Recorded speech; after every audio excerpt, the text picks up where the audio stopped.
All right, welcome to, that was some exciting radio there. Welcome to Last Call of Cthulhu, the post-game show for Quest and Chaos. Patreon friends, thank you so much for all you do for us. We really appreciate it.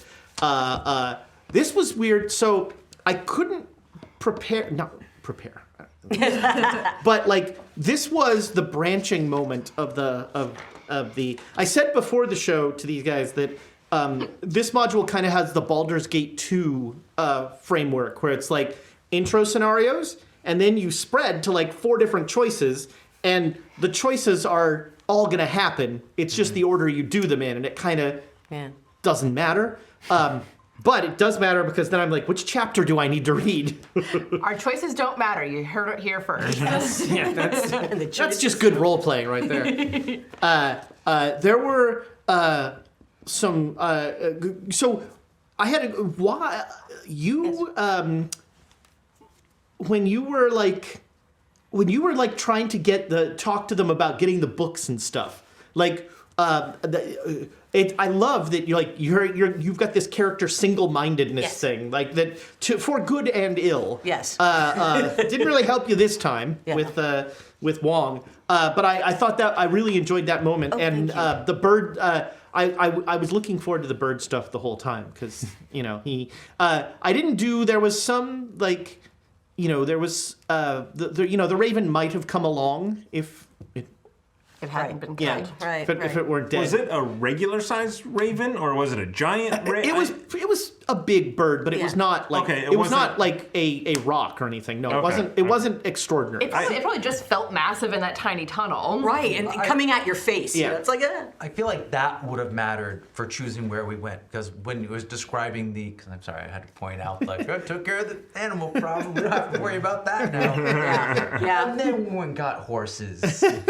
Well, That's just gonna be trouble for y'all for next episode. So the whole time. What's this, y'all? I'm not here next week. That's right. What we have to do is we have to practice throwing a blanket over a horse's face and having it not run. There you go. There we go. You can do practice Sand drills. Yeah. You'll start. It was hard. It was hard though talking to him about his friend. I'm like, friend. Yes. Well, I was really hoping when you kissed it would come back alive for some reason, but I'm glad it didn't as well. One of the cool things, the book, like, Tenzin is a ridiculously powerful wizard. He can do super good things, but he doesn't, because Buddhist wise men. He's telling us about it to tantalize us. Yeah, Buddhist wise men are like, it's vulgar to like demonstrate your abilities, because the whole point of Buddhism is the ultimate power is learning that your power doesn't matter. And Tenzin is exceeded that point, and so like it's funny, because there are certain instances where he will like help with things, but like he'll sort of, he always does it begrudgingly, and like only if he feels like you're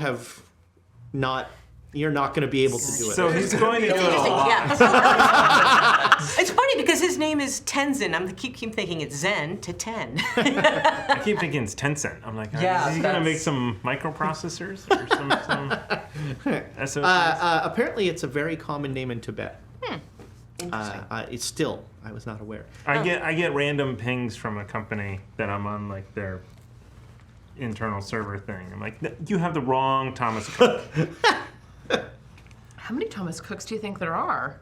Well, let's say when I lived in Milwaukee, They think it's Thomas Koch. there were 25 of them in the phone book. Whoa. Okay. Wow. In Milwaukee. But they're all just located there, right? They're all isolated. We've limited the outbreak. Yeah. They keep them contained within Milwaukee. How many of them used to be in Green Bay? And, had the name Froman. That's a good question. So what else? What else we need to talk about? There was, this was We a never weird... got to the map. Yeah, I know. I had this whole fight set and up. we have one more little token up there too. Yeah, this was the conditional for blowing something up, I think. Which, I mean, it wasn't. It was really not just good. It's not going to I happen. think Demonator just likes to. Yeah, tell us to blow he something wants up stuff to every- blow up. Demonator likes to encourage our chaos. Yes, he does, and bless him for it. Look, if we get an opportunity, we don't need that. It almost feels like it makes it a little artificial. It cheapens it. Yeah. Cheapens it a little bit. We get paid to do this. Let us torch buildings at our own pace. That's all I ask.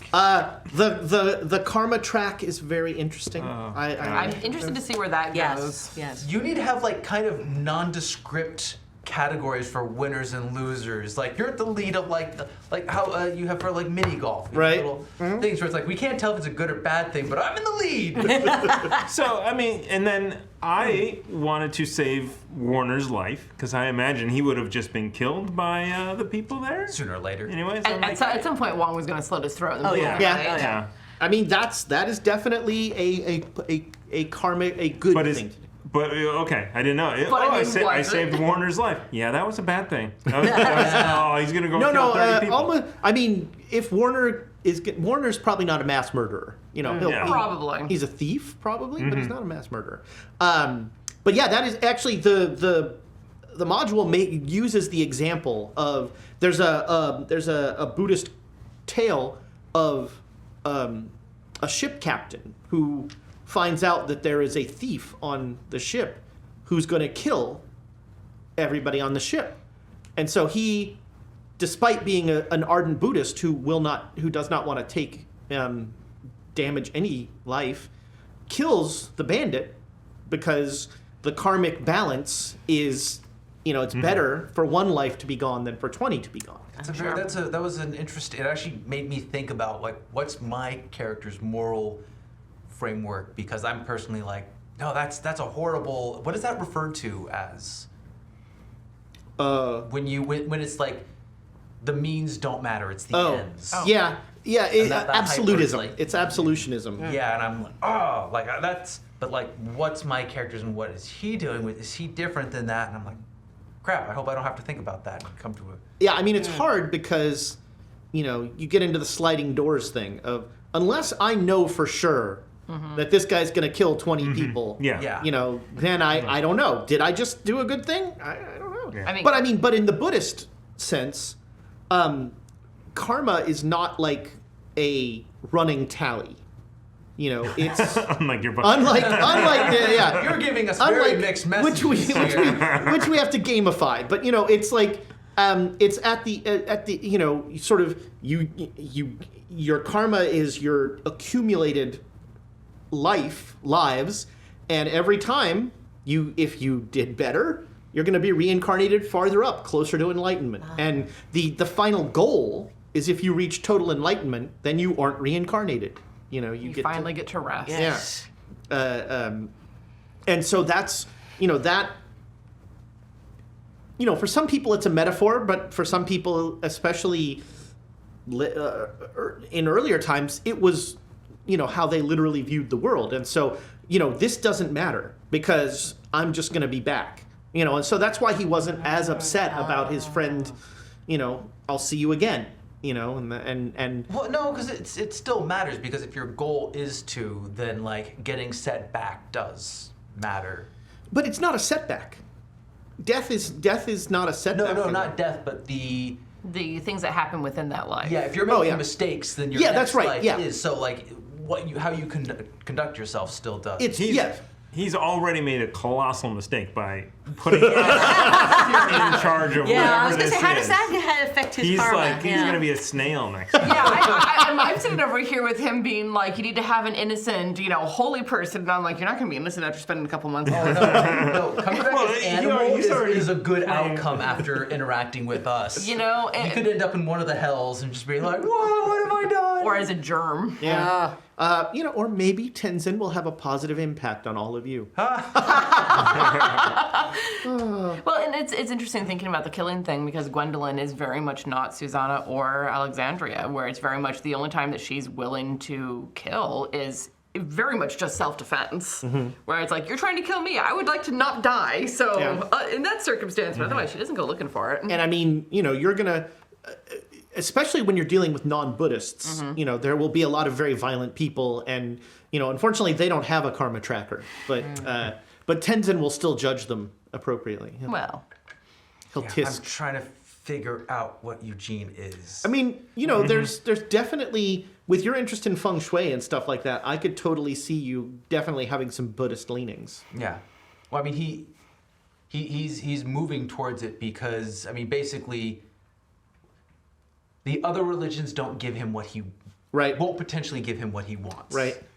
And so there's and I kind of like the idea of it's an artificial, like, I choose this one because I need to believe it because it potentially serves me, as opposed to a genuine thing, and I like that. What was I just? That sounds very unenlightened. And that's exactly what it is. I make characters that are on a path to ruin. Like, one of the fascinating, I always think about, like, if you do a good thing, but you're doing it for not good reasons. Take it till you make it. Well, but I mean, like, that's sort of the weird, like, dichotomy of this, of, like, is it enough to do the good thing, or do you have to do it for a good reason, and who even knows, like well, that. It's also the idea of over time you can internalize it and it becomes a true thing without you necessarily realizing it becomes a weird.